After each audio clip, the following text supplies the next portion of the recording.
আসসালামু আলাইকুম রহমতুল্লাহ। স্বাগতম সবাইকে তারেক টিউটোরিয়ালে। আমি তারেক। এসএসসি কেমিস্ট্রির দ্বিতীয় অধ্যায়ের একটা টপিক কণার গতিতত্ত্ব নিয়ে আজকে একটু বিস্তারিত আলোচনা করতে চাই।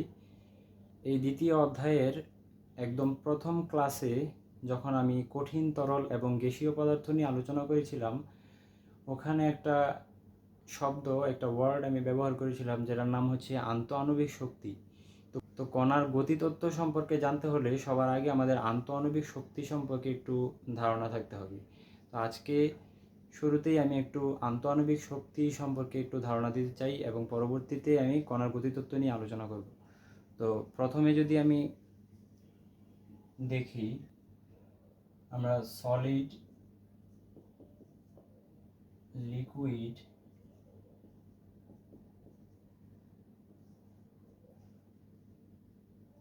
এবং গ্যাসেস সম্পর্কে আগে থেকে ধারণা নিয়ে রেখেছিলাম। এখন আমরা যদি সলিডের একটা উদাহরণ দিতে চাই, যেমন বরফ,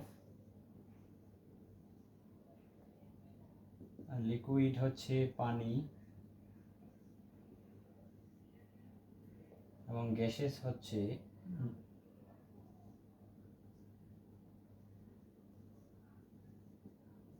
জলীয় বাষ্প। এদের ইংরেজিগুলো যদি আমরা একটু জেনে নিই, যে বরফ মানে হচ্ছে আইস, পানি হচ্ছে ওয়াটার, এবং জলীয় বাষ্পের ইংরেজি হচ্ছে ভ্যাপর। আমরা যদি একটা চিত্রের মাধ্যমে বোঝার চেষ্টা করি, তো প্রথমে যদি আমরা একটা পাত্র নিই,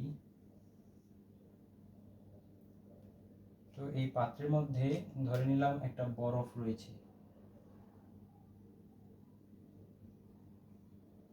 এটা একটা বরফের টুকরো ধরে নিলাম। তো এই বরফটা এখন সলিড অর্থাৎ শক্ত অবস্থায় রয়েছে। বরফটাকে এখন ধরা যাবে, কিন্তু স্বাভাবিক তাপমাত্রায় অর্থাৎ পরিবেশের মধ্যে যদি আমরা বরফটাকে রেখে দিই, তাহলে দেখা যাচ্ছে যে সেটা আস্তে আস্তে গলে পানি হয়ে যাচ্ছে। কিন্তু পরিবেশের মধ্যে যদি আমরা রাখি, সারা জীবনও কিন্তু আর জলীয় বাষ্প হবে না। জলীয় বাষ্প করতে হলে তার মধ্যে আমাদের তাপ প্রদান করতে হবে। তো আমরা যদি বরফের মধ্যে চিন্তা করি, এগুলো হচ্ছে ধরে নিলাম বরফের কণা, এবং এই কণাগুলো একে অপরের সাথে একদম গভীরভাবে যুক্ত হয়ে আছে, এবং এই কণাগুলোর দূরত্ব অনেকটাই কম। আর এই কণাগুলো একে অপরের সাথে যে দূরত্বে অবস্থান করছে সেটাকে বলা হয় আন্তঃআণবিক দূরত্ব। অর্থাৎ একটা কণা থেকে আরেকটা কণা পর্যন্ত যে দূরত্ব, এই দূরত্বটাকে বলা হয়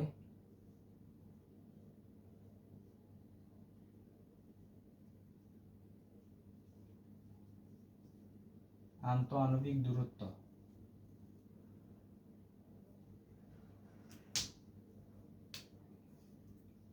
তো আমরা যদি একটু ইংরেজিও শিখে রাখি আমাদের জন্য সুবিধা হবে।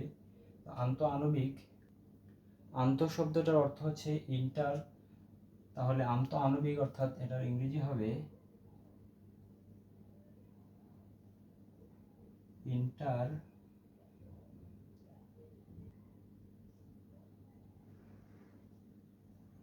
মলিকিউলার, আর দূরত্বের ইংরেজি হচ্ছে স্পেস। বরফের ক্ষেত্রে আমরা যেটা দেখতে পাচ্ছি যে বরফের মধ্যে যে কণাগুলো রয়েছে তাদের আন্তঃআণবিক দূরত্ব অনেক কম।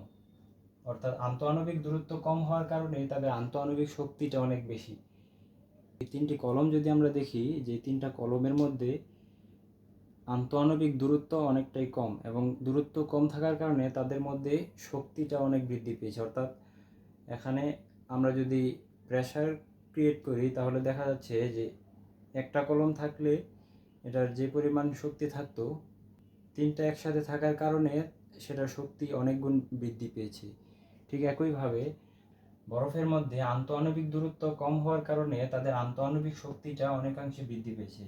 আর এই কারণেই এটা কঠিন অবস্থানে রয়েছে এবং এটাকে আমরা হাত দিয়ে ধরতে পারি, ছুঁতে পারি।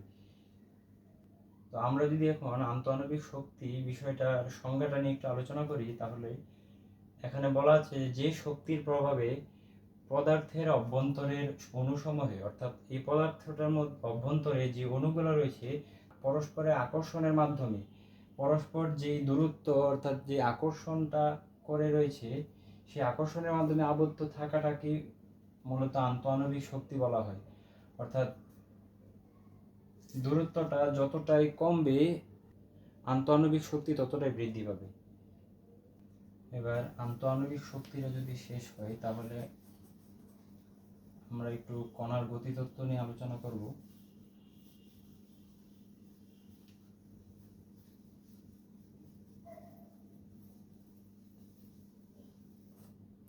কণার গতিতত্ত্বতে যাওয়ার আগে তোমরা শুরুতেই আমাকে একটা প্রশ্নের উত্তর দিবে।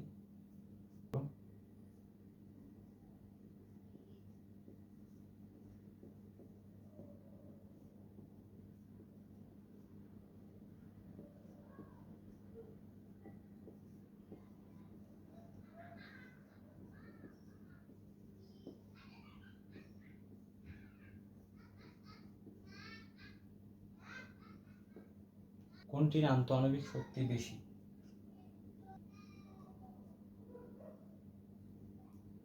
ক নম্বরে রয়েছে পানি,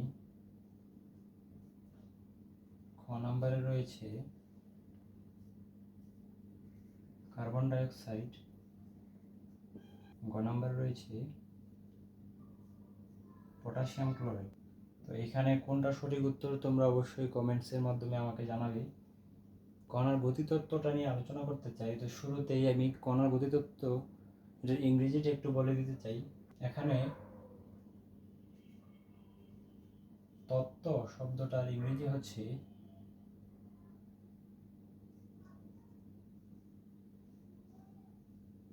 থিওরি।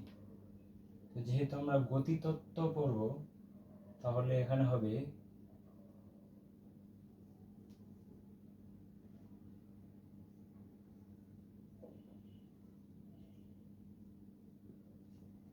কাইনেটিক থিওরি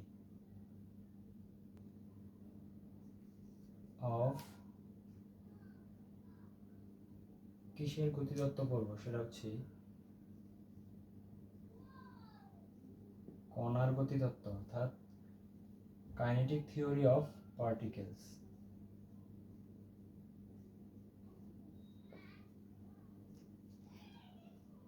তো আমরা কণার গতিতত্ত্ব সম্পর্কে জানতে হলে আমাদের শুরুতেই লাগবে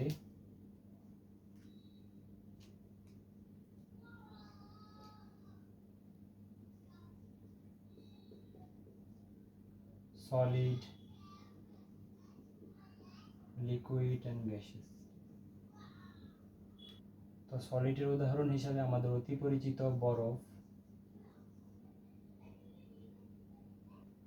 লিকুইড হচ্ছে পানি এবং গ্যাস হচ্ছে জলীয় বাষ্প।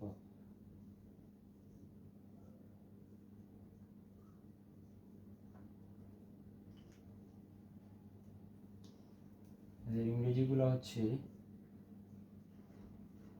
আইস, পানি হচ্ছে ওয়াটার এবং জলীয় বাষ্প হচ্ছে ভ্যাপর। তো শুরুতেই আমরা একটা পাত্রের মধ্যে বরফ নিলাম,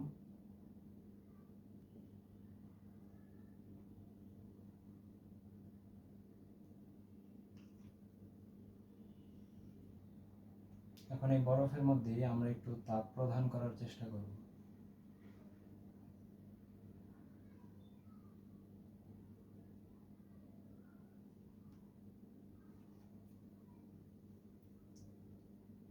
তো বরফে তাপ প্রদান করার ফলে আমরা যেটা দেখতে পাই যে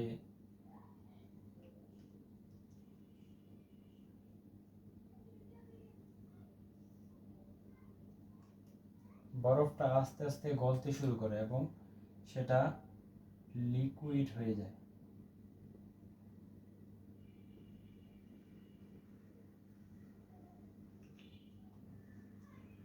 অর্থাৎ বরফে তাপ প্রদানের কারণে এখানে বরফের মধ্যে যে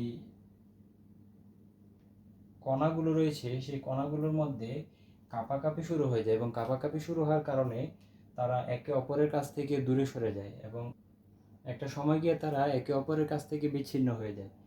এবং পরবর্তীতে যদি আমরা এই পানিটার উপর আবার তাপ প্রদান করি,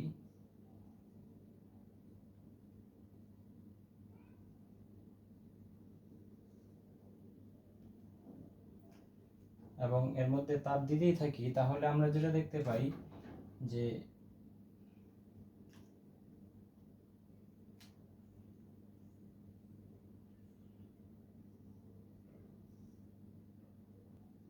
আমরা এই পানিটার মধ্যে যদি আরো তাপ দিতে থাকি, তখন এদের মধ্যে এত পরিমাণে কাঁপাকাঁপি শুরু হয় যে তারা একে অপরের থেকে বিচ্ছিন্ন হতে হতে, ছোটাছুটি করতে করতে একে অপর থেকে একদম জলীয় বাষ্পে পরিণত হতে থাকে। আর এরপর যদি আমরা এর মধ্যে তাপ দিতেই থাকি, তাহলে দেখা যাবে যে এই পানিটা একটা সময় পুরোপুরিভাবে বাষ্পীভূত হয়ে পরিবেশের সাথে একদম মিশে যাবে। তো মূলত এটাই হচ্ছে কণার গতিতত্ত্ব। অর্থাৎ প্রথমে কণাটি সলিড অর্থাৎ কঠিন অবস্থায় রয়েছে, এবং তার উপর তাপ প্রদানের পর সেটা পানি অর্থাৎ লিকুইডে পরিণত হয়েছে, এবং পরবর্তীতে তার উপর আরও তাপ প্রদানের ফলে এটা জলীয় বাষ্পে পরিণত হয়েছে। এই হচ্ছে কণার গতিতত্ত্ব। তো আজকের ক্লাসটা তোমাদের কাছে কীরকম লেগেছে অবশ্যই কমেন্টসের মাধ্যমে জানাবে, এবং ক্লাসটি শেয়ার করে তোমাদের বন্ধুদের মাঝে ছড়িয়ে দেবে, তারাও যেন এই ক্লাসের মাধ্যমে একটু উপকৃত হতে পারে। তো ক্লাসের মধ্যে কোনো বিষয় যদি তোমরা বুঝতে অসুবিধা হয়, তাহলে সেটা আমাকে কমেন্টসের মাধ্যমে জানিও। আমি পরবর্তীতে চেষ্টা করব সেটা তোমাদের মাঝে বুঝিয়ে দেওয়ার। তো আজকে এ পর্যন্তই, দেখা হবে পরবর্তী ক্লাসে। আল্লাহ হাফেজ।